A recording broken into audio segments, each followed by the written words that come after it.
This is how to turn your engine bay from this to this. What's going on, guys? It's your boy Carson here, back with a brand new video, and in today's amazing video we are talking about engine bay cleaning, how to do it properly, and the keys to success. So let's get into it. Now, there's been a stigma of cleaning your engine. A lot of old timers will say, hey, don't ever put water in there and or even a pressure washer. It's never meant to get wet. You can wipe it down, but that's about it. Now, that is simply not true. We're going to talk about a few things and a few ways to stay successful in this video to safely and efficiently clean your engine bay. Behind me, I have a few products that I'm going to be showcasing and showing you guys how to use those quickly and efficiently on how to clean an engine bay. So let's jump into them. And starting off with the chemicals, so I've got a couple different chemicals right up on top here to show you what to use.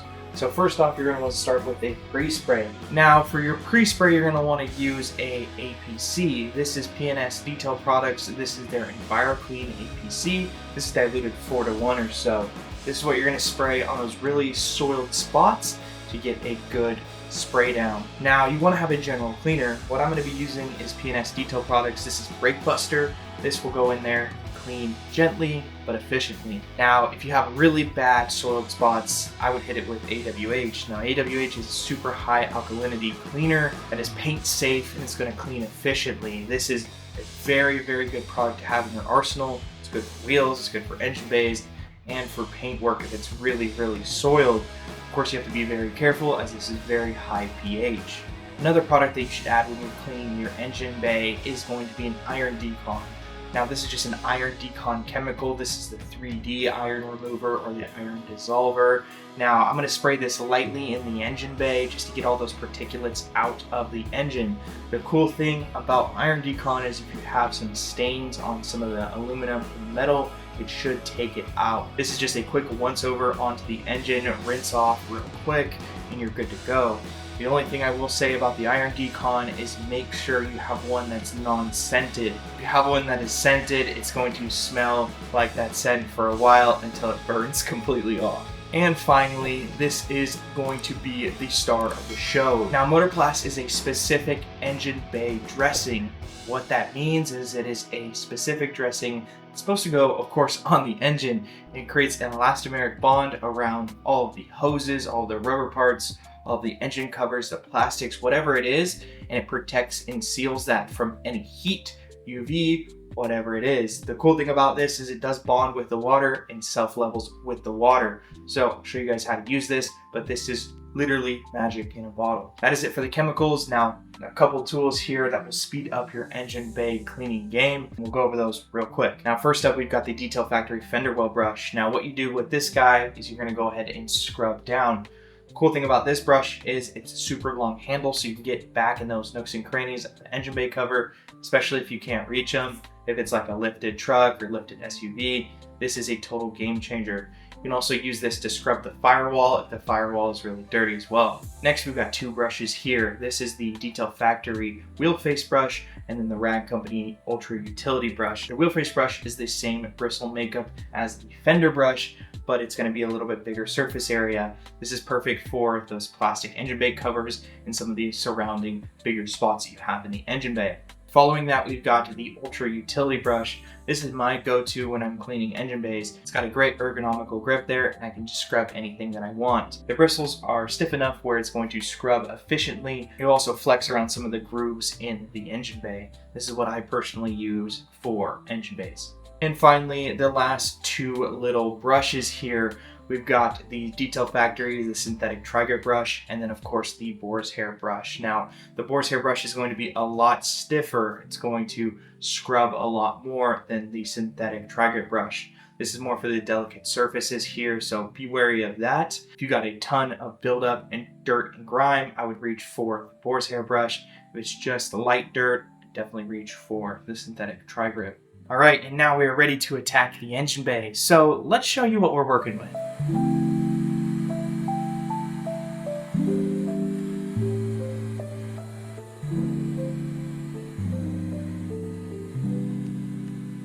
Alrighty, and we've got this dirty Kia. Now, this engine bay has never been cleaned in the lifetime of the car. What we're going to go ahead and do is dive straight into it. As you can see, it is super dusty and dirty, but there is no oil or anything like that we need to worry about, which is always a good thing. So here we are at the engine bay. The first things I'm going to do is do a quick Google search and make sure there's nothing that I need to be worried about as far as getting wet. Some vehicles are super sensitive on what they can and can't get wet. If there is something that can't get wet, just cover it with a quick trash bag or a grocery bag, whatever you have, and then you can clean it by hand later. Main points of concern, I'm going to check the fuse box. On this car, it is right here, and make sure that it's fully secured and looking good. Same thing here with the battery terminals, and then this is the ECU of the vehicle. Now, those of course are meant to get wet, so there's nothing to worry about there. Now, some vehicles, the newer vehicles, will have a certain scoop here to let in air. What I would go ahead and do at that point is I'm just going to put a microfiber towel and lightly hit that when I'm rinsing. I'm not going to go super crazy on it just because I don't want it going down. Most of them do have drainage holes in them, but it's always better to be safe than sorry. I'm going to check here, and this engine cover can easily be removed, so I'm going to go ahead and do that. I remove the engine bay cover, and I'm just going to lightly sit it on here. I'm going to go ahead and rinse underneath that as well to get the full clean. The other thing I'm going to go ahead and do is double check that all the coil packs and spark plugs are looking good, they're nice and secure. When working on an engine bay, it is preferred to be working on a cold engine, but if it's a little warm, it's not going to be the end of the world. And with most modern cars, they do have a lot of felt liners in here. I'm not going to go crazy hitting this with the pressure washer, but I'm going to lightly mist it. So let's go ahead and hit it with our pre-rinse, and this is going to take about 70% of the dirt and contamination off. So I'm going to start with the top of the hood first, and then work my way to the actual engine bay itself. So here we go.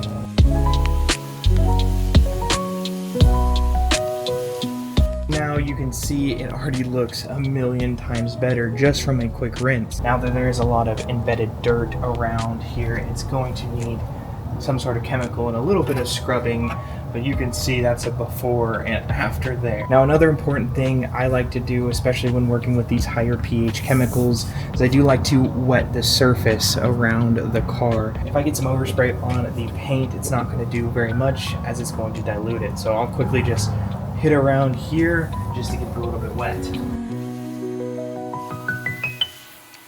Alrighty, so now I'm going to go ahead and hit it with my pre-treatment, if you will.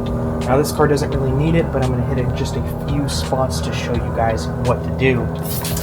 But first off, I'm going to kind of hit these corners here, hit the battery top. There was a little bit of oily residue right here, so I'm going to hit that. Some of these fender well areas. This front cowling was pretty dirty, so I'm going to hit that as well.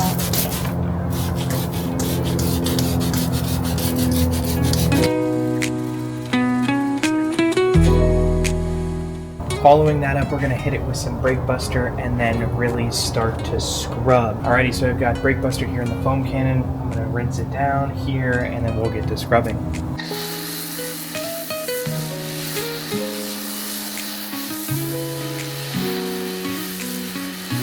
So now it is time to scrub. I've got my Ultra Utility brush that I have in my wheel bucket with just a little bit more of the pH neutral soap. And now I'm going to hit some of the areas here that need a good scrub.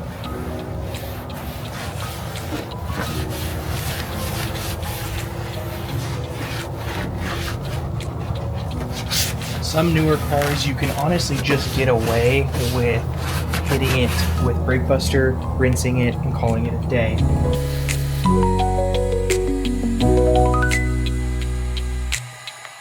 And kind of what I was talking about here, there's some areas that you just can't reach, and this is where that Detail Factory fender well brush comes into play.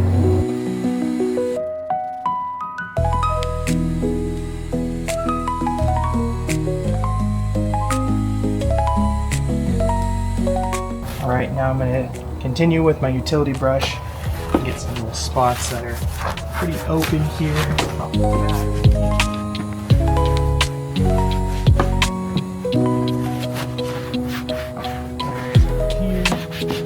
Of course,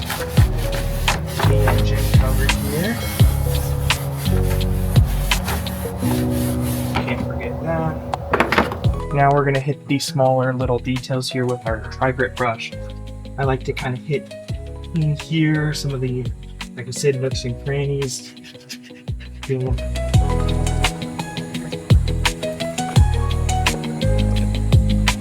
Alright, and that is looking really good. I'm going to go ahead and rinse it here, and then we'll hit it with another cleaner.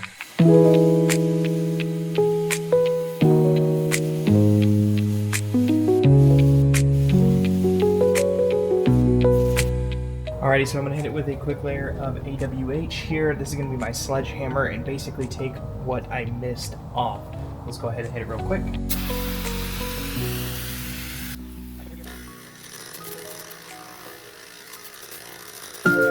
Now AWH is going to be pretty much touchless. As you can see, it's already working really well with some of that rubber and oxidation in the hoses itself.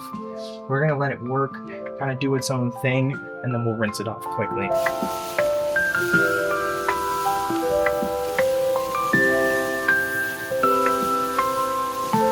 Alrighty, and this looks absolutely amazing. Everything is nice and clean. All of the rubber looks great. It's nice and clean. But to take it to the next level, we're going to hit it with our iron decon. Now, it's not going to put on a crazy show as this is really covered in plastic. And honestly, this may be an unnecessary step, but is always good insurance. Typically, iron remover is fairly cheap to do, and it's going to help quite a bit. So I'm going to go ahead and hit it with a quick iron remover. Just douse it real quick, especially on a lot of the paint work.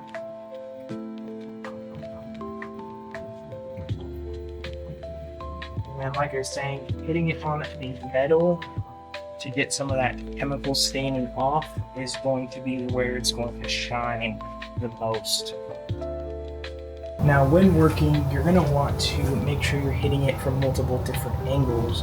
Now what you're going to want to do is when you spray it down, you're going to scrub from this side, scrub from the other side, scrub head on, and try to find those angles that you can't necessarily see. Now the iron remover has done its job, it's pretty much 8, and so let's go ahead and rinse that off again.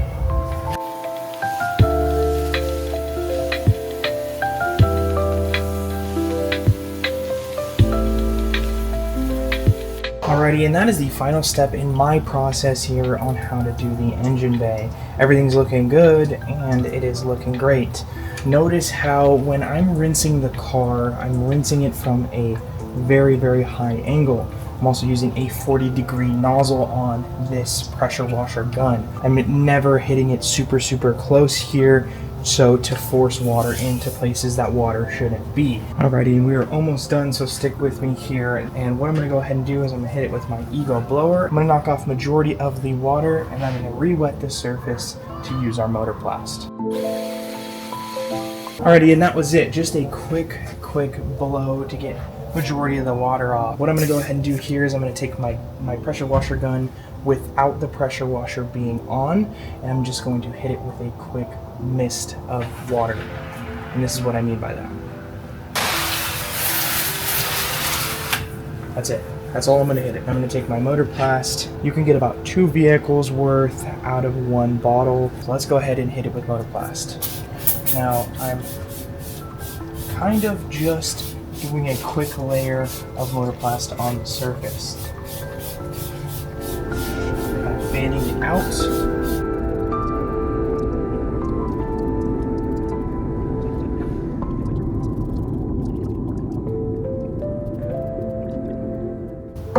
Alrighty guys, and that is pretty much it. Now is the fun part. Now you gotta wait. So there's 2 ways that you can do this. You can either A, start the vehicle up and let it run, let it get pretty warm, and it's gonna bake on the surface.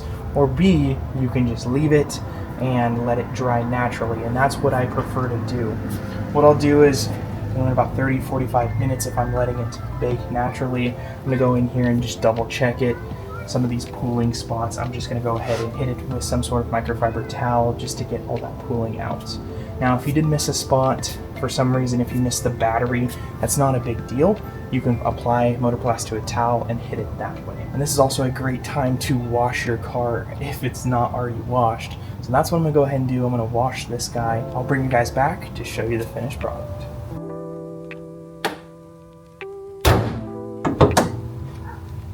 Yeah, check that out.